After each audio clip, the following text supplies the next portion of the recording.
ဒီနေ့မှာတင်စာကရွှေဝယ်ရင်ဘာတွေစစ်ဆေးတင်တယ်လဲဆိုတဲ့အချက်လေးတွေကိုပြပြပေးသွားမှာဖြစ်ပါတယ်ပထမဦးဆုံးရွှေဝယ်မယ်ဆိုလို့ရှိရင်ဆိုင်ကို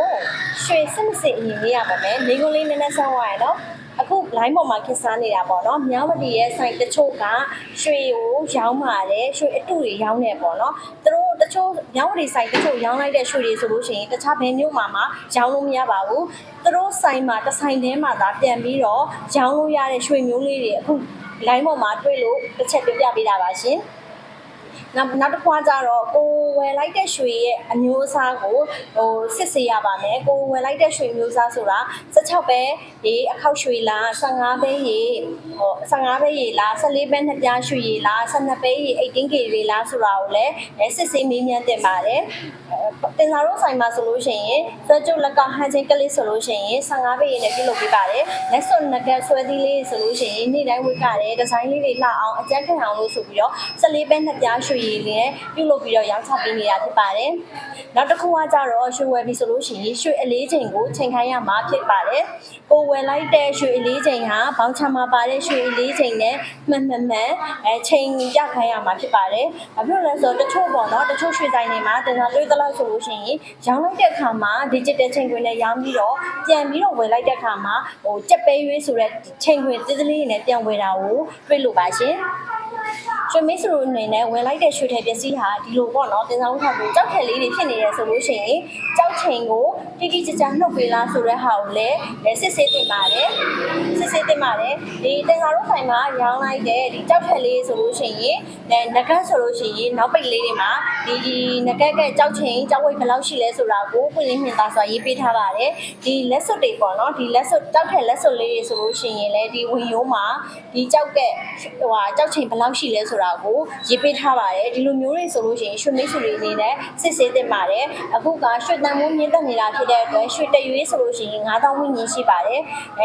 ရွှေကြောက်ချိန်2ရွေးရှိတဲ့ဟာကိုတရွေးပဲနှုတ်တယ်ဆိုလို့ရှိရင်ရွှေမိတ်ဆွေတွေနဲ့တရွေးတန်မိုး9000နှစ်နာမှာဖြစ်ပါတယ်နော်ဒါကြောင့်ကြောက်ထည့်ဝဲတဲ့ရွှေမိတ်ဆွေတွေဆိုလို့ရှိရင်ကြောက်ချိန်ကိုဒီဝင်ရိုးပေါ်မှာရေးထားတဲ့ဟာနဲ့ဒီပေါင်းချမှာရေးပေးလိုက်တဲ့နှုတ်ပေးလိုက်တဲ့ကြောက်ချိန်နဲ့မှန်ဆိုတဲ့ဟာကိုလည်းစစ်ဆေးတင်ပါတယ်ရှင်နောက်တစ်ချက်ပေါ့နော်နောက်တစ်ချက်ကတော့အရောတွေဘယ်လောက်ယူလဲဆိုတာကိုမေးရပါမယ်အရောတွေဘယ်လောက်ယူလဲအရောတန်မိုးဘယ်လောက်ရှိလဲဆိုတဲ့ဟာကိုလည်းမေးမြန်းတင်တယ်စစ်ဆေးတင်တယ်ပေါ့နော်တင်စာတို့အွန်လိုင်းမှာအမကန်ရင်လာရွှေဆိုင်ဆိုလို့ရှိရင်အရောတွေတန်မိုးကိုပွင့်လင်းမြင်သာစွာတစ်ခါတည်းရေးပြလိုက်ပါတယ်တစ်ခါတည်းရှင်းပြလိုက်ပါတယ်နော်နောက်တစ်ခုကကြတော့ရွှေစင်းနှုန်းကိုကာလပေါက်ဈေးအတိုင်းရောင်းတာရောမှန်ရဲ့လားဒါကြီးဆိုလို့ရှိရင်လည်းရွှေမိတ်ဆွေတို့အနေနဲ့စစ်ဆေးတင်ပါတယ်တချို့ဆိုင်တွေဆိုလို့ရှိရင်ရွှေစင်းနှုန်းမှာရှော့ပြီးတော့အရောထွက်တန်မိုးတွေမှာတင်ထားတာတွေဒါမျိုးလေးတွေလည်းတွေ့ရတတ်တယ်ရှိတတ်လို့ပါနော်နောက်တစ်ခုကကြတော့ပေါ့နော်ရွှေဝယ်ပြီဆိုလို့ရှိရင်တခါတည်းမရမှာကဒီရွှေပစ္စည်းဟာပြန်ရောင်းလို့ရလားဆိုင်တိုင်းမှာပြန်ရောင်းလို့ရလားဆိုတဲ့မေးခွန်းကိုလည်းမေးတင်ပါတယ်အခုပေါ့နော်အခု line ပေါ်မှာခက်စားနေတဲ့မြောင်းဒီဘက်မှာရောင်းတဲ့ရွှေတွေဆိုလို့ရှိရင်သူတို့ဆိုင်မှာပဲပြန်ရောင်းလို့ရပါမယ်တခြားဘယ်ဆိုင်အောင်မှာပြန်ရောင်းလို့မရပါဘူးဘာလို့ဆိုတော့ရွှေအတုတွေကိုရောင်းနေတာဖြစ်တဲ့အတွက်ပေါ့နော်အားကြောင့်လို့ဒီရွှေဟာတခြားဆိုင်တွေမှာပြန်ရောင်းလို့ရလားဆိုတဲ့မေးခွန်းကိုလည်းမေးတင်ပါတယ်ရှင်နောက်ဆုံးချက်အနေနဲ့ကတော့ပေါ့နော်ရွှေမိတ်ဆွေတို့ဝယ်ယူသွားတဲ့ပစ္စည်းအနာစာကင်းမကင်းအနာစာကင်းမကင်းကိုရွှေမိတ်ဆွေတို့စစ်ကပ်ပါမယ်။ဥမာနောက်ပိတ်လေးတွေကောင်းလားနှခွင်းဝင်ရိုးလေးတွေစီးရလားနောက်ပိတ်လေးတွေအရေးချော်တာရှိမရှိလက်ကောက်လေးဆိုလို့ရှိရင်ပိန်မပိန်ထားရေးဆိုလို့ရှိရင်ရွှေမိတ်ဆွေတို့အနေနဲ့စစ်ဆေးတင်ပါတယ်ပေါ့နော်။တကယ်လို့ဝယ်ဝါးပြီးမှရွှေမိတ်ဆွေတို့မဝတ်ကသေးပဲနဲ့အထက်ကတစ်ခုခုပစ္စည်းနေတယ်ဆိုလို့ရှိရင်ရွှေမိတ်ဆွေတို့အနေနဲ့အရောတက်မှုပေးရမှာဖြစ်လို့ပေါ့နော်။ဒါတင်စာတစ်ချက်တတိပေးလိုက်တာဖြစ်ပါတယ်။တင်စာတို့အင်နာအမငယ်လိုက်ရွှေဆိုင်မှာပေါင်းချဖွင့်ပြီးဆိုလို့ရှိရင်လည်းရွှေစင်းနှုန်းကိုပွင့်လင်းမြင်သာစွာရှင်းလင်းရေးပြပေးထားပါတယ်အရောထွက်တန်မိုးကိုလည်းပွင့်လင်းမြင်သာစွာတေချာရေးပြထားပါတယ်ကြောက်ဖို့လက်ခပေါ့နော်တေချာရေးပြထားပါတယ်ရေးပြပြီးတော့အလေးချိန်ကိုလည်းတစ်ခါတည်းတိုက်စစ်ပြီးတော့မှရွှေမိတ်ဆွေတို့လက်ထဲကိုအပ်ပါတယ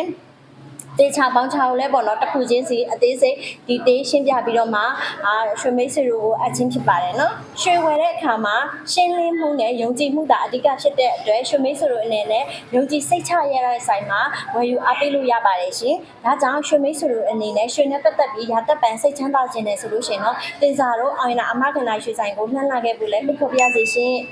ရွှေနဲ့ပတ်သက်ပြီးတော့ဗဟုသုတတွေဝေမျှပေးသွားမှာဖြစ်တဲ့အတွက်အမငနာရွှေဆိုင်ရဲ့ page လေးကိုလည်း like and follow လေးလုပ်ပေးထားပါဦးရှင်ကျေးဇူးတင်ပါတယ်ရှင်